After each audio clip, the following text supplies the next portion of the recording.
Hey everybody, and welcome back to another video. In today's video, I thought I would answer a lot of your questions. So a lot of you guys have written me comments or have written me DMs over on Instagram, and I thought in today's video I would answer the ones that are the most common. So if anybody else needs these questions answered, then you can find all the information here. If you're new to my channel, my name is Julianne. I am a Canadian. I've been living in Germany for 3 years, and just about a month ago I started a physiotherapy Ausbildung in Germany in German, which is my second language. So if you're at all interested in that, in my journey studying in Germany, living abroad, moving to Germany, then be sure that you give this video a thumbs up and subscribe to my channel. Also, for some of these questions, I have my husband here. He's a little camera shy, but he is willing to speak with us. When I came to Germany like 3 years ago, I didn't know any German at all. He was doing a lot of work behind the scenes for me. Yeah, so he knows a lot more about some stuff than I do. So to start, a lot of you have been asking me about the language level required for an Ausbildung, and some people say specifically for physiotherapy. I have a B1 certificate from Goethe Institute. This is a very well-known, widespread language school, and they also give out exams. That's like the big one. There's Goethe and then there's Telg. Both of those have language level exams. For my application, I just needed B1, but what has been recommended is even if you don't have higher than a B1 certificate, your language level should still be a little bit higher than B1. So I got B1, how many years ago was that? Like 2 years ago? I think 2 years ago I got my B1 certificate, and since then I've still been learning German, but I never took another exam. And so far with my classes, I have been able to understand everything that my instructors are saying. Before each of my classes, I do a little bit of preparation. Fortunately, the school gave us all of the class notes for every subject. So usually on the weekends, I'll go through the classes I have coming up and make sure that I understand it. If there's some words that I don't know yet or don't recognize, then I'm going to translate those words so that I'm actually prepared for my classes, and that, when I'm in my classes, I don't have to worry about translating anything. I can just focus on the classes. And so far that has worked just fine. The teachers speak very clear and not too fast. I think what's way more difficult for me is trying to have conversations with my classmates, because they just blah, blah, blah, blah. They talk so fast and they use slang, and then sometimes they'll just throw in a sentence of English, and I can't keep up with them. But for my classes, for my level of German, I think it's just fine.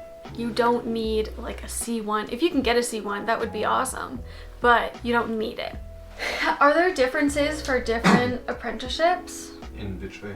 So my school, they required B1, but are there any other apprenticeships that require B2 or C1? You only need C1 if you're going to university. That's the first thing.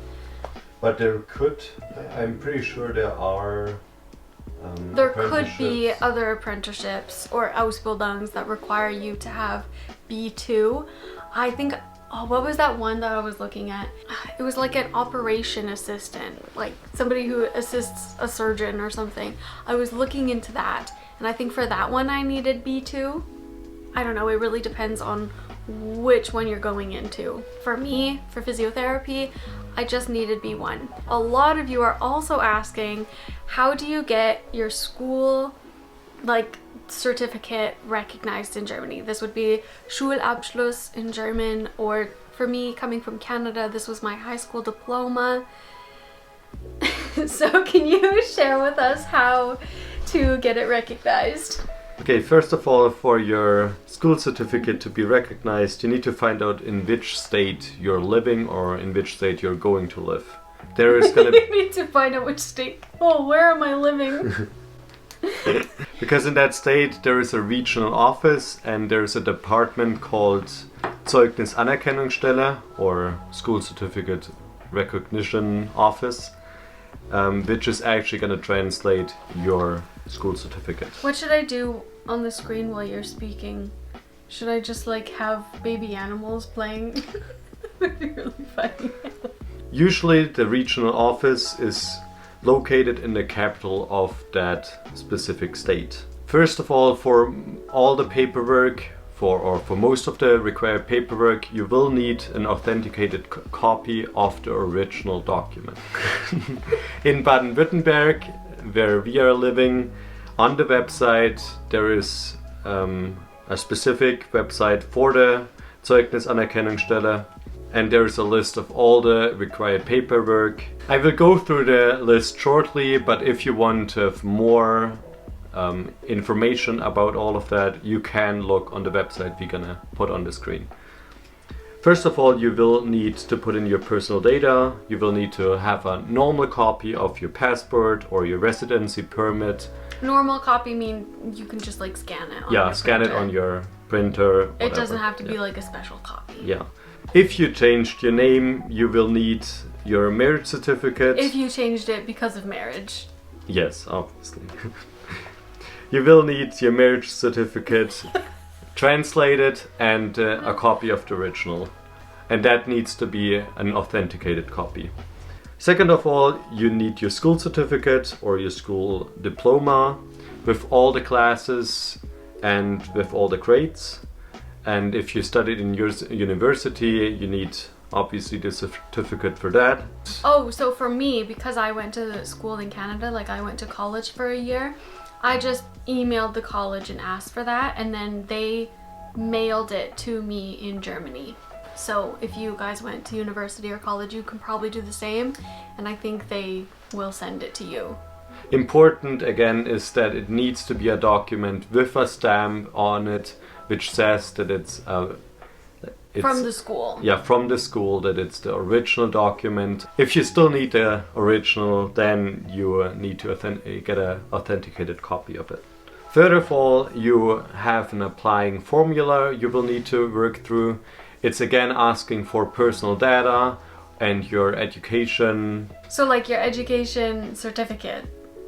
No, it's or just your level of it's education. It's just asking which schools you went through, where you studied.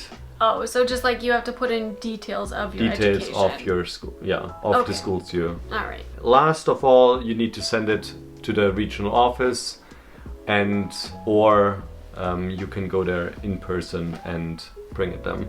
Last of all, there is a 100 euro fee you need to pay, but you don't need to send that money directly, or you don't need to transfer that money. You will, after you send in all your documents, you will receive a paper saying which amount you need to pay and where you need to pay it to. So is that only if you're already living in Germany? So for somebody living outside of Germany and then sending their documents into Germany to get certified, how does that work with paying the fee? If you want to study in Baden-Württemberg and you're right now not living in Baden-Württemberg, then you will get your billing information to your home address, I would assume. Bye bye. Thank you, dear. That was wonderful. You did such a great job.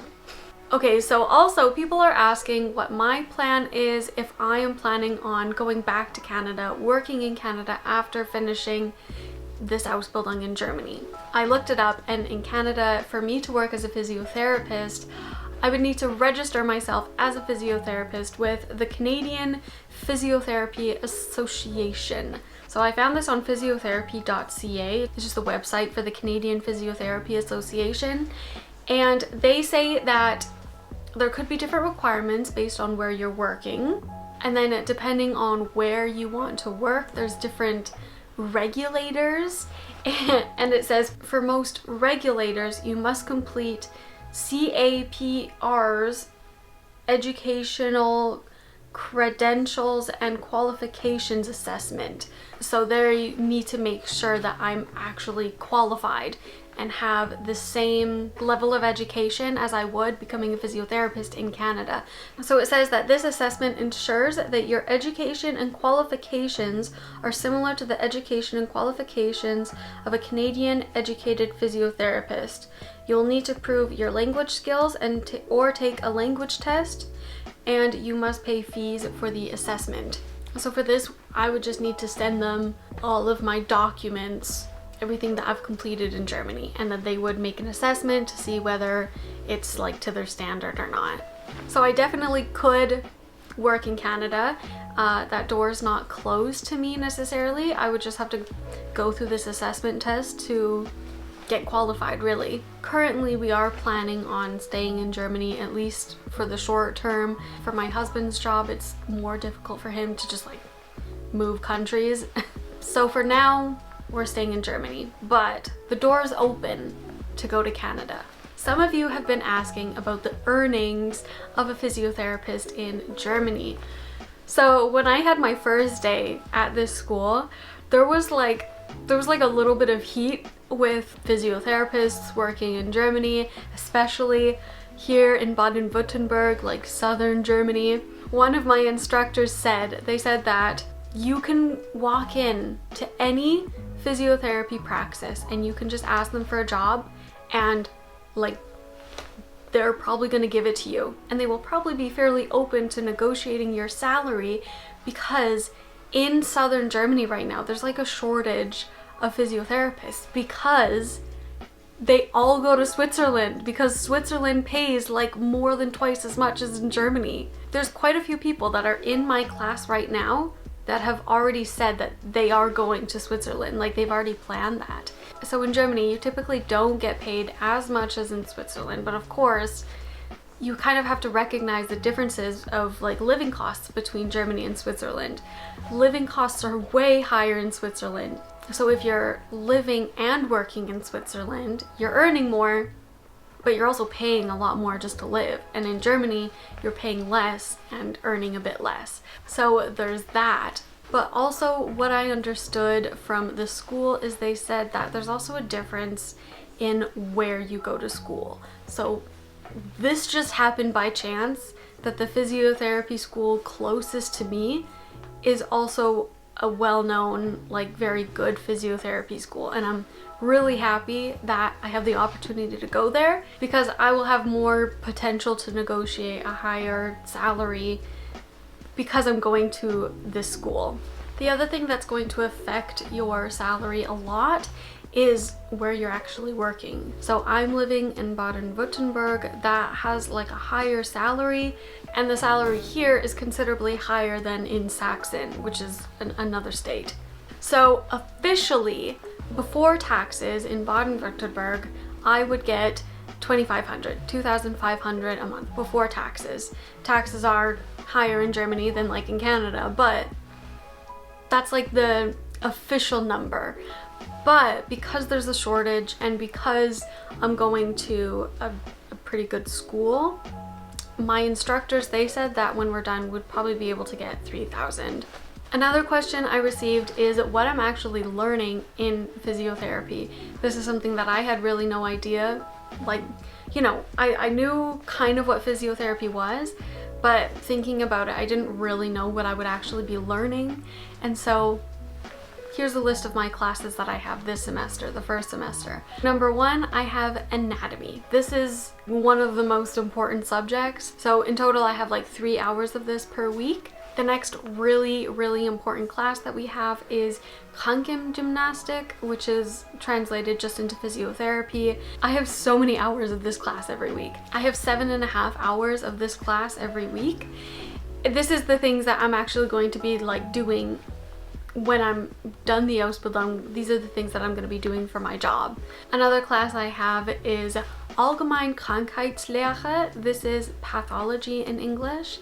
Just learning all different types of illnesses. Last week we were learning all about Entzündungen, which is what is that again? Inflation. Inflation. Inflammation. So we were learning about inflammation, how it affects the body, what's actually happening during the process of inflammation, things like that.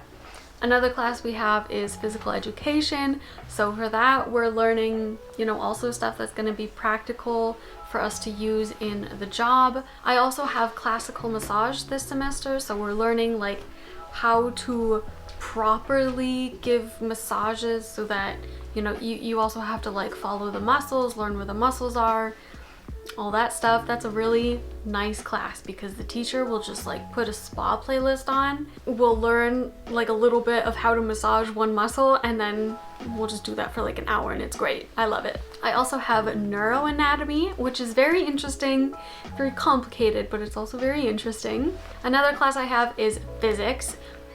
I'm happy though because I love my physics teacher so much, and they have recognized that most people had a bad experience with physics in high school, and they just said, like, throw that out. We're starting from scratch and we're gonna give you guys a good experience. What other classes do I have? Those are the classes that I'm having now. I think in my second semester we're gonna start with physiology, which is, you know, the practical sense of anatomy. All of these classes are very interesting. I can't say that I have like a least favorite class or a favorite because I find them all very interesting, but it is a lot of work because, you know, in 1 week we'll learn some things in anatomy, and then the next week we need to know those things for our gymnastic class, because, you know, the stuff that we're learning we're like already using in a practical sense. It's intense, but it's interesting. You always need to be on top of your studies. So I hope I was able to answer some of your guys' questions. If you have any more, just leave them in the comments, and maybe in a few months I'll do another Q&A video. A lot of you guys have commented saying that you're starting your Ausbildung, or you're looking at starting an Ausbildung, and you're really nervous about it. I mean, like, I can't say don't be nervous about it because I was also incredibly nervous about it, but so far my experiences have been really good, and I really, really love my Ausbildung. So, like, try not to be so nervous, but also I was the exact same. And really, my level of German, like, I only have B1. That's not that high, and I'm surviving. I may not be like thriving in the first few months, but I'm surviving, and it's okay. I may be putting in more work than my classmates, but it's okay. It's doable, and if you guys are interested, you can do it too. So if you like this video, give it a big thumbs up, leave any more questions you have in the comments below, and if you are at all interested in my journey becoming a physiotherapist in Germany, moving to Germany, learning German, then be sure to hit that subscribe button, and I will see you guys in the next one. Bye!